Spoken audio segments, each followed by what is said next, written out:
Perek Vaychi, and it's all about death and dying. It's when Jacob, our forefather, is on his deathbed. And so the Zoharists take the opportunity to teach about death. And one teaching in particular I will be using in this Elul is about what is called in Aramaic the Chilukah d'Rabanan. It's a sacred cloak. It's a radiant cloak that we will don at the end of our lives. So the teaching here goes that every day of our lives, I think, you know what, Tamara, let's close down the chat because I'm getting so distracted by everything. And we'll come back to the questions at the end. And if you don't mind, so we can just close our chat so that we can, I'm going to do that. Okay. At the end of our lives, we don this luminous garment called the Chilukah d'Rabanan, this radiant talit or cloak. And so the teaching goes that when we die, our soul emerges from our bodies, and we no longer have a corporal. We no longer have this thing. And we emerge from our bodies, and we need protection as we move out into the spirit world, into the universe. And so we are given this garment of light. I call it the radiant cloak. And I think the Zohar is teaching us through this metaphor, this mashal, that nothing is wasted, that this is our light body. And it goes farther, and it says that every day of our lives, with every mitzvah that we do, every good deed, every act of kindness, every piece of self-improvement, every prayer that we make, every smile that we extend, all the things that we do are a stitch of light in that radiant cloak. And that at the end of our lives, we become this radiant cloak, this really like our light body in yogic terms. Every bit of effort and tears add up. The Zohar is saying, even if they don't seem to yield fruit in this world, they're stitches that weave into a garment in the next world. And this garment goes with us and collects all of our good intentions and sincere efforts and grows in light as we do, and puts out a soft emanation of light into the atmosphere in the next world. So we accumulate good deeds. It turns into light. It's the greatest alchemy you could imagine. And when we leave this body, we wear this talit. And by the way, in the Sephardic Siddur prayer book, you'll see this prayer that just as I don this prayer shawl this morning and I say these brachot, so may I in the world to come don a prayer shawl of light. And so this is from the Zohar. Now I'm going to guide you. That was the teaching. You don't have to, if you spaced out, don't worry. Soften or close your eyes. Let your hands and belly soften as you sit back and relax. Feel the weight in your hands, wherever your hands are resting right now. Let them be heavy.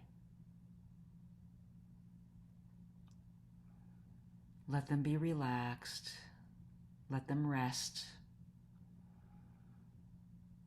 To the point that each and every finger is like a little weight. It's weighing down.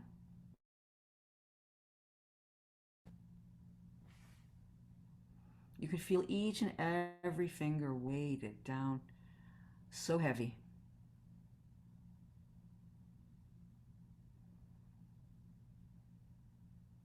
And as each and every finger relaxes and gets heavy, you will feel a little drum beat in each finger,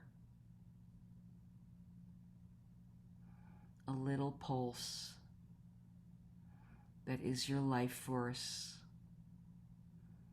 that is your health.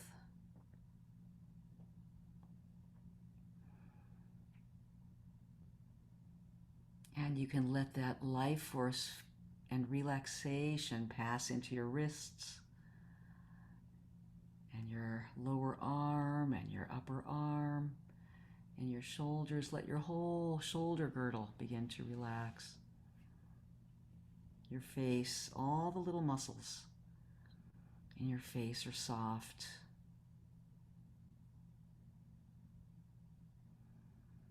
Your belly is open.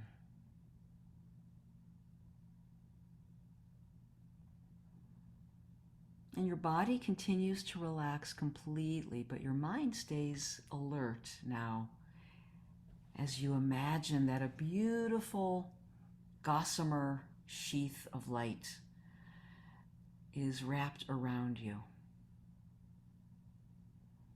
And it's feather light, and it's breathable, and it's like a prayer shawl or a beautiful light wing of light around you, and it's hovering around you and hugging you ever so lightly, very lovingly.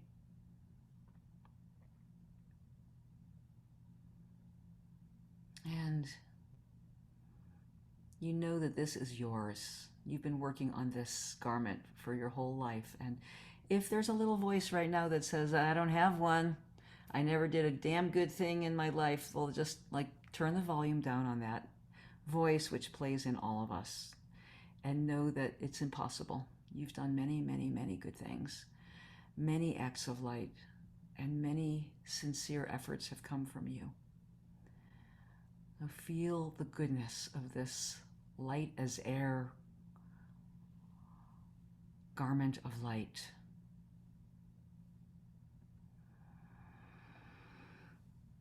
Now imagine yourself in a lovely place. You're safe. You're in nature. It's just the right temperature. I want you to imagine lifting off your cloak and spreading it, maybe giving it a little shake from the dust of this year, and spreading it out before you like a picnic blanket, like a cloth in front of you. And just breathe and see it. Imagine it in front of you, glowing. Notice its beauty, made of all your sincere efforts. Notice too that it may have a few snags, or maybe even some holes or misstitches in it.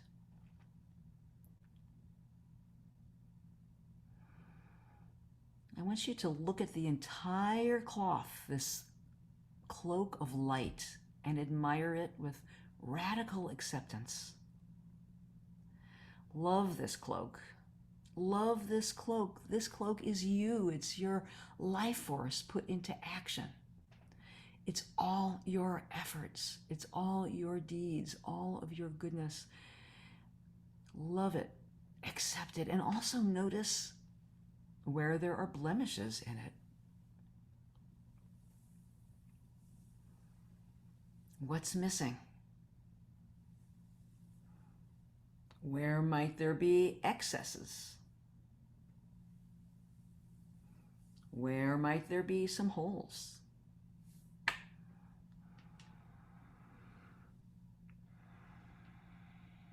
Keeping balance between self-honesty and self-love. What is your cloak showing you today?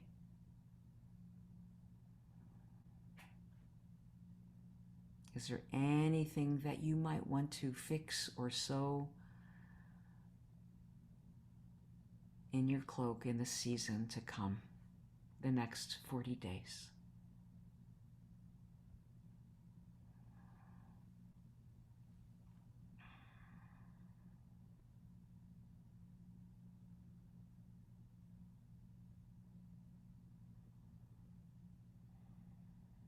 You are breathing You are relaxed.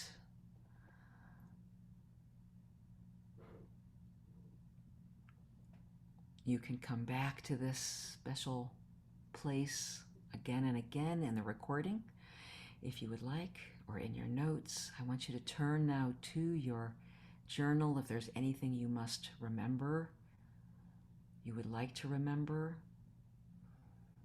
Take a note.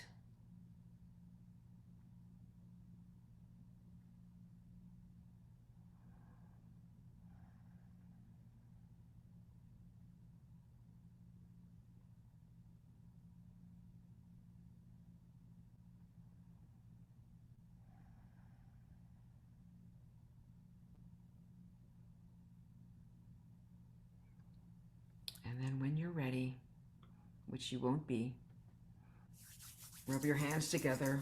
We're going to come out of this magical place by wiggling our toes and warming our hands together, coming back into our full body expression, making some heat between our fingers and hands, and placing our hands somewhere on our body that feels good, that's healing.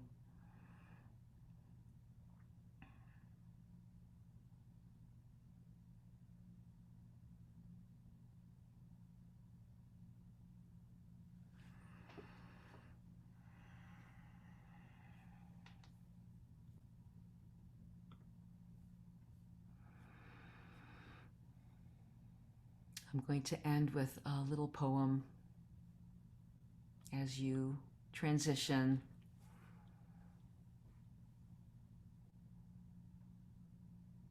Do not try to save the whole world or do anything grandiose. Instead, create a clearing in the dense forest of your life and wait there patiently until the song that is your life falls into your own cupped hands and you recognize it and greet it. Only then will you know how to give yourself to this world so worthy of rescue.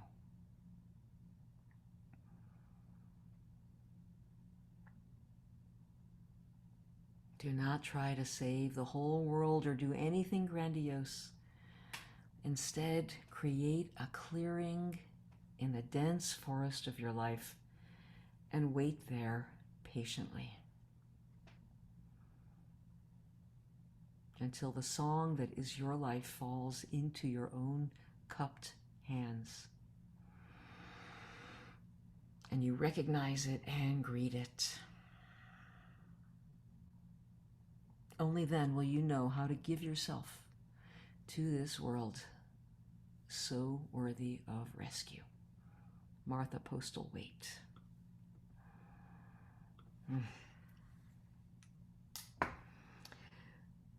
So you may be writing in your journal right now, or you may be hearing your stomach growl and ready to transition, or you may really be excited to share with others in the breakout group.